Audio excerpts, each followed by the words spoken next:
push the sucker right up close. 3, 2, 1. And we're live. What's happening, man? How are you? I'm cool, man. Up here in LA, it's nice nice weather. to meet you in person. I've seen you in magazines. Yep. I've seen you since, man, like when did you first burst onto the bodybuilding scene? What year was that? I was reminiscing today. First time I came out here was 1990 to Gold's Gym. So I came from UK to do my first professional bodybuilding contest. It was called Night of Champions in New York. And I got second place there and made a real big impact. And the Weeder company that used to be based out here with the Flex magazine and Muscle and Fitness and They're all right that down the stuff. street. They used to be. I don't think they are anymore. No, it's all closed down. Now. Yeah. There's a fence around it and everything, but that's less than a mile away from here. Yeah, the Weeder offices are out there, and you know, Weeder was a big name in bodybuilding, the magazines and everything. So they flew me out here, did my first photo shoot at Gold's Gym, 1990. So yeah, 27 years ago. Man, I remember watching you in those magazines. You were the first guy. Well, you weren't the first guy, but you were one of the first guys that I ever saw in a magazine that I was like, gee, how the fuck is that a person? You were so big, man. Well, Jesus Christ, you were big. That's funny because I look back at some of the pictures now of me and I say, what the fuck?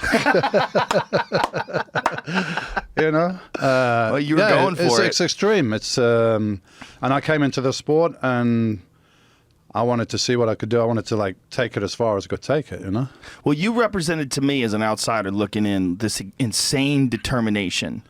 You know, like I felt like all the best guys, whether it was Arnold or you or Lee Haney, all the top guys, they always represented not just like the biggest and the most profoundly, ridiculously muscular bodybuilders, but also this extreme dedication that was required to reach that level. Well, you know, you've been around, man. You with martial arts and everything. Any kind of sport is the same thing. What separates the guy that's first from second, from third, or whatever? You know, you all got certain physical characteristics that help you in your sport and so on. So you're all gifted up there. So what can separate the guy from first and second and third? It's all up there. That's the key. How did you develop your mindset? Was that something that you always had, or was it something that you developed as you were training?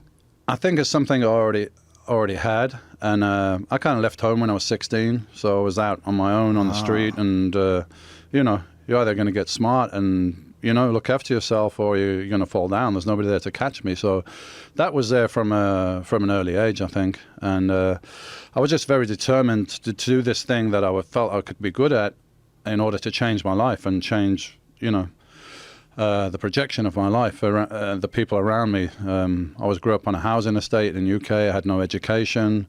I was in a jail when I was 18.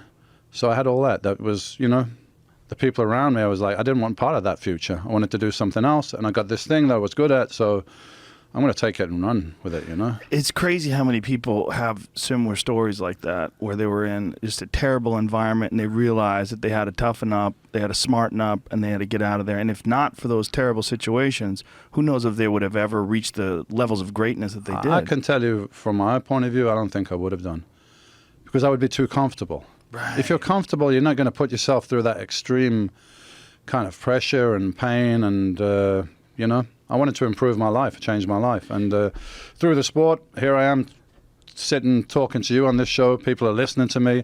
I've been all around the world thanks to my sport. So it's been great for me, you know. When you meet current bodybuilders, are they like, hey, man, what the fuck? How come you're not a gigantic, huge Mr. Hulk anymore? You're a regular-sized, athletic-looking dude. Yeah.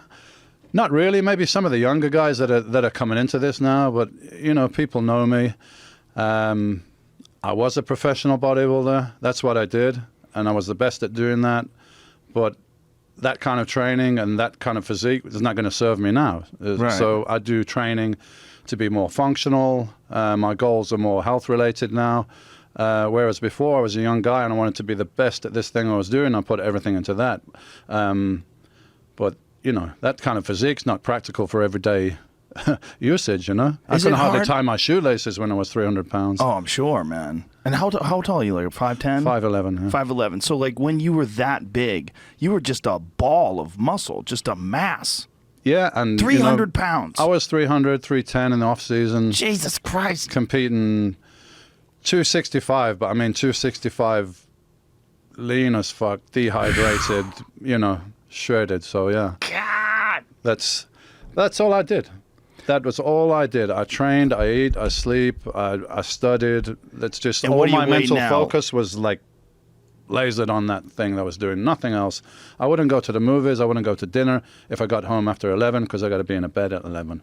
That was, Wow. you know, that was the regime that I lived for many years, and that's why I was able to beat other people that maybe it could be argued they were more gifted than me, but they weren't willing to do that. So that's what it's all about. Yeah, that's what I had always read about you, and that's what like I said, that was like the impression that I always got. Like what you represented is the pinnacle of extreme dedication.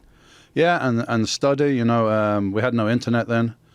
Everybody's got coaches now and nutritionists. The thing that appealed to me is this was an individual thing. I had to learn about the training, had to learn about the nutrition, had to learn all this stuff myself, and that was. Apart from the training, that was part of it as well. The learning part of it I enjoyed. Was it hard to get good information? Because I'm sure there's a bunch of like gym experts. There's always these bro science guys that are hanging around giving you shitty advice. Like, how hard was it to get the proper information when it came to training? I kind of sifted through it and was very influenced by a guy called Arthur Jones. Don't know if you've heard of him, but Arthur Jones, he invented the Nautilus machines. And this guy was like a billionaire, self-made billionaire. He just was fascinated with bodybuilding, but had no business interest in it. So he just wanted to, he studied it, and it was like, what is it that causes muscle growth? What is it? And he found it was the intensity of exercise.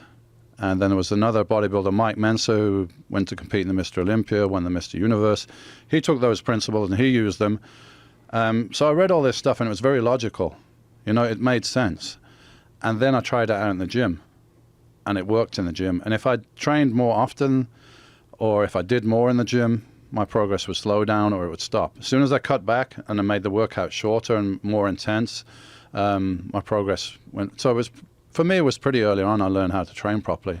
And that's why I was competing. I competed in a world championship after 18 months training, which is pretty much unheard of.